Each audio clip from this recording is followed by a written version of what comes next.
حضرت ابراہیم علیہ السلام اس بادل کے ٹکڑے کے پیچھے پیچھے چلنے لگے۔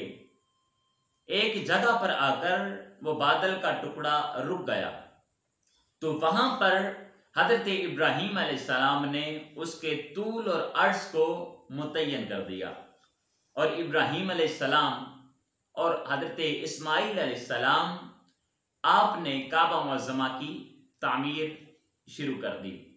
اور جب کھدائی کرنے لگے تو تھوڑی سی ابھی کھدائی کی تھی کہ اسی پرانے خانہ کعبہ جو حضرت آدم علیہ السلام نے تعمیر کیا تھا، اس خانہ کعبہ کے بنیادوں کے آثار وہ نظر آنے لگے۔ حضرت ابراہیم علیہ السلام اور اسماعیل علیہ السلام نے اس کعبہ معظمہ کی 4 دیواری کو تعمیر کیا، اور جب وہ 4 دیواری تھوڑی سی اونچی ہو گئی تو پھر ایک پتھر حضرت اسماعیل علیہ السلام لے کر آئے، جس پر کھڑے ہو کر حضرت ابراہیم علیہ السلام اس کعبہ معظمہ کی تعمیر کرنے لگے۔ اس پتھر پر جب حضرت ابراہیم علیہ السلام نے اپنے قدمین رکھے تو وہ قدمین شریفین اس پتھر کے اوپر ثبت ہو گئے، وہاں پر نشان بن گئے۔ یہی وجہ ہے کہ اس پتھر پر نشان پڑنے کی وجہ سے اس مقام کو مقام ابراہیم کہا جاتا۔ تو یہ تھوڑا سا اختصار کے ساتھ ہم نے آپ کے سامنے کعبہ معظمہ کا تعارف پیش کیا۔ اب آئیے معزز سامعین و ناظرین، ہم اصطلاحات حج بیان کرتے ہیں، جس میں سب سے پہلی اصطلاح ہے حج۔ حج سے کیا مراد ہے؟ حج سے مراد مقررہ دنوں میں مخصوص عبادت کے ساتھ اللہ رب العزت کے گھر کی زیارت کرنا، اس کو حج کہتے ہیں۔ دوسری اصطلاح ہے عمرہ۔ اس میں مقررہ دن نہیں ہوتے، یعنی مقررہ دنوں کے علاوہ، ایام حج کے علاوہ مخصوص عبادت کے ساتھ اللہ رب العزت کے گھر کی زیارت کرنے کو عمرہ کہتے ہیں۔ ایک اصطلاح ہوتی ہے میقات۔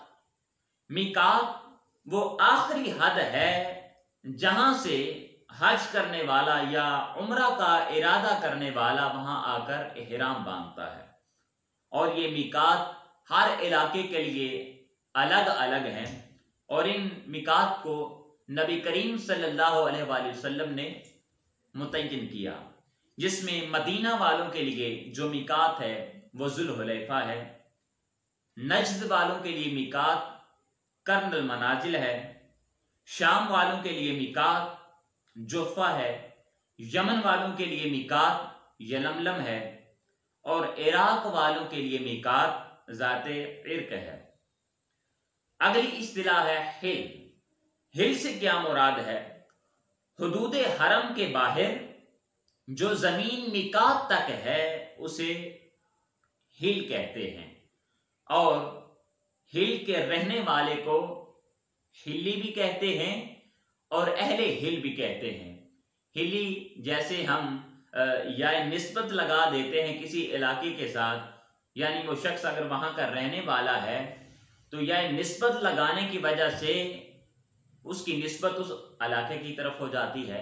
مثلا اگر کوئی شخص مدینہ کا رہنے والا ہے تو یا نسبت لگ جائے تو مدنی بن جاتا ہے، مکہ کا رہنے والا ہو تو یا نسبت لگنے کی وجہ سے وہ مکی بن جاتا ہے۔ تو اسی طرح ہل کا رہنے والا وہ ہلی کہلائے گا۔ اگلی اصطلاح ہے حرم کعبہ۔ حرم کعبہ سے کیا مراد ہے؟ مکہ معظمہ کے ارد گرد کئی میل تک سرزمین کو حرم کا درجہ دے دیا گیا ہے، اس کی ہر طرف حد بندی بھی کر دی گئی ہے۔ اس حدود کے اندر وہاں کے وحشی جانوروں حتیٰ کہ جنگلی کبوتروں کو ایذا دینا بھی منع ہے، حرام ہے، اور تر گھاس کو اکھیڑنا بھی حرام ہے۔ تمام مکہ مکرمہ، مینا، مزدلفہ یہ سب حدود حرم میں ہے، البتہ عرفات داخل حرم نہیں ہے۔ اہل حرم سے کیا مراد ہے؟ مکہ اور حرم میں بسنے والوں کو اہل حرم کہتے ہیں، اور اہل حرم والوں کے لیے حج کا احرام باندھنے کے لیے ساری زمین جو حرم پاک کی ہے وہ میقات ہے۔ ایک اصطلاح استعمال ہوتی ہے آفاقی۔ آفاقی وہ مسلمان جو حج کی نیت سے حدود میقات سے باہر سے آتے ہیں، جہاں سے میقات شروع ہو رہا ہے، جہاں سے احرام باندھا جاتا ہے۔ اگر کچھ لوگ مسلمان اس کے باہر سے حج کرنے کے لیے، عمرہ کرنے کے لیے آتے ہیں، میقات سے باہر رہنے والے، تو ان کو آفاقی کہتے ہیں۔ اگلی اصطلاح ہے یوم الترویہ۔ یوم الترویہ سے کیا مراد ہے؟ اس کے لیے 2-3 وجوہات اور وجہ تسمیہ وہ بیان کی گئی ہیں۔ ایک، یوم الترویہ سے مراد ہے پانی فراہم کرنا اور سیرابی والا دن۔ قدیم زمانے میں چونکہ آپ جانتے ہیں کہ اس وقت مینا کے اندر پانی میسر نہیں تھا، تو 8 ذی الحج کو جب حجاج وہ مکہ مکرمہ سے مینا کی طرف جانے لگتے، تو اس وقت وہ آب زمزم 8 ذی الحج کو بھر کے مینا کی طرف روانہ ہوتے تھے۔ اس لیے اس دن کو یوم الترویہ یعنی پانی فراہم کرنے والا، سیراب کرنے والا دن اس نام سے جانا جاتا ہے۔ یوم الترویہ کو یعنی 8 ذی الحج کو یوم النقلہ بھی کہتے ہیں، کہ اس دن چونکہ مکہ سے مینا کی طرف روانہ ہوا جاتا ہے، اسی لیے اس کو یوم النقلہ کہا جاتا ہے۔ اور 8 ذی الحج کو حج کی عبادات کا آغاز ہوتا ہے، اس لیے بھی اسے یوم الترویہ کہا جاتا ہے۔ اور ترویہ کا ایک معنی سوچ بھی ہے۔ یوم الترویہ سوچ کا دن۔ حضرت ابراہیم علیہ السلام کو جب خواب آیا کہ اسماعیل علیہ السلام کو اللہ رب العزت کی بارگاہ میں ذبح کر دیا جائے، قربان کر دیا جائے، تو آپ کا سارا دن اسی سوچ میں گزر گیا، جس وجہ سے اس دن کا نام یوم الترویہ پڑ گیا۔ اس بات کو قاضی ثناء اللہ پانی پتی نے تفسیر مظہری میں بیان کیا ہے۔ اگلی اصطلاح ہے یوم عرفہ، پہچان کا دن۔ 9 ذی الحج کو میدان عرفات میں حج ہوتا ہے، اسی لیے اس دن کو یوم عرفہ کہا جاتا ہے۔ اما حوا چونکہ جب زمین پر اتری تو اس وقت آپ جدہ میں آئی تھی، اور حضرت آدم علیہ السلام سری لنکا کے علاقے میں جو پہاڑی سرندیپ ہے وہاں پر اترے، تو آپ کی جو ملاقات ہوئی، آپ نے جب تنہائی محسوس کی حضرت آدم علیہ السلام نے، تو حضرت اما حوا سلام اللہ علیہ آپ کی تلاش میں نکلے، اور عرفہ یعنی میدان عرفہ کے مقام پر آپ نے آ کر اما حوا کو پہچان لیا، وہاں پر آ کر آپ ملے، تو اس لیے بھی اس کو عرفہ کہا جاتا ہے، یوم عرفہ کہا جاتا ہے۔ اور ایک وجہ یہ بھی ہے کہ ابراہیم علیہ السلام کو جبریل امین علیہ السلام نے مناسک حج سکھائے، اور آپ نے وہ سارے مناسک حج پہچان لیے، سیکھ لیے، اس لیے بھی اس دن کا نام یوم عرفہ ہے۔ اس مقام پر لوگ توبہ کرتے ہیں، استغفار کرتے ہیں، اللہ رب العزت کے حضور دعا کرتے ہیں، اور اسی دن چونکہ معاشر بپا ہوگا، اسی میدان میں معاشر بپا ہوگا، تو لوگ اللہ رب العزت کو پہچان لیں گے، اس لیے بھی اس کا نام عرفہ رکھا گیا۔ یوم نحر سے کیا مراد ہے؟ 10 ذی الحج جس روز قربانی کی جاتی ہے اسے یوم نحر کہا جاتا ہے۔ ایام تشریق بھی اصطلاح استعمال ہوتی ہے۔ 9 ذی الحج کی فجر سے لے کر 13 ذی الحج کی عصر تک ایام تشریق کہلاتے ہیں۔ ان دنوں میں ہر فرض نماز کے بعد تکبیر تشریق پڑھی جاتی ہے۔ تکبیر تشریق یہ ہے: اللہ اکبر لا الہ الا اللہ واللہ اکبر، اللہ اکبر وللہ الحمد۔ احرام سے کیا مراد ہے؟ وہ بغیر سلا لباس جس کے بغیر آدمی میقات سے آگے نہیں گزر سکتا۔ جس نے بھی حج کرنا ہے، جس نے بھی عمرہ کرنا ہے، تو اس کے لیے ضروری ہے میقات میں احرام باندھے۔ یہ 2 انسلی چادریں ہوتی ہیں، ایک چادر انسان تہبند کے لیے استعمال کرتا ہے، اور دوسری چادر انسان اپنے اوپر اوڑھتا ہے، تو اس کو احرام کہتے ہیں۔ تلبیہ سے کیا مراد ہے؟ لبیک کہنا۔